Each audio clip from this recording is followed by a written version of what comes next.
फिर अस्सलाम वालेकुम। एक खूबसूरत गांव था जहां बच्चे मदरसे जाते, नमाज पढ़ते और शाम को खेलते थे। उन्हीं बच्चों में एक अली नाम का बच्चा भी था जो बहुत नेक और फर्माबरदार था। एक दिन स्कूल में एक नया बच्चा आया, रेहान। वो शुरू में शरीफ लगा, लेकिन आहिस्ता आहिस्ता अली को बहकाने लगा। रेहान ने कहा, यार तुम हर वक्त मस्जिद मस्जिद करते हो, कभी हमारे साथ गेम्स तो खेलो। मेरे मोबाइल में एक जबरदस्त गेम है, अम्मी अब्बू को मत बताना। अली ने कहा, नहीं यार, मुझे अम्मी अब्बू ने मना किया है, और वैसे भी ज्यादा मोबाइल खेलना अच्छा नहीं होता। शैतान ने दिल में वसवसा डाला, सिर्फ एक बार खेल लो, सब करते हैं, अल्लाह तो माफ कर देता है। अली ने हिचकिचाते हुए मोबाइल ले लिया। शुरू में मजा आया, लेकिन आहिस्ता आहिस्ता नमाजें छूटने लगी, दिल बोझल होने लगा। एक रात अली ने ख्वाब में देखा कि एक स्याह साया उसे ले जा रहा है।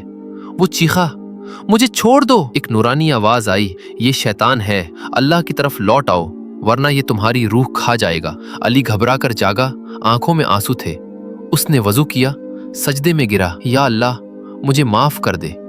उसने अबू को सब सच बता दिया। अबू ने कहा, बेटा अल्लाह सबको माफ करता है, तू मेरा बहादुर बेटा है। अली ने मोबाइल छोड़ दिया, फिर से कुरान और नमाज की तरफ लौट आया। स्कूल में पहली पोजीशन ली और गांव के सब बच्चे इससे मुतासिर हुए। दोस्तों, शैतान का जाल मीठा लगता है, लेकिन अंजाम बहुत कड़वा होता है।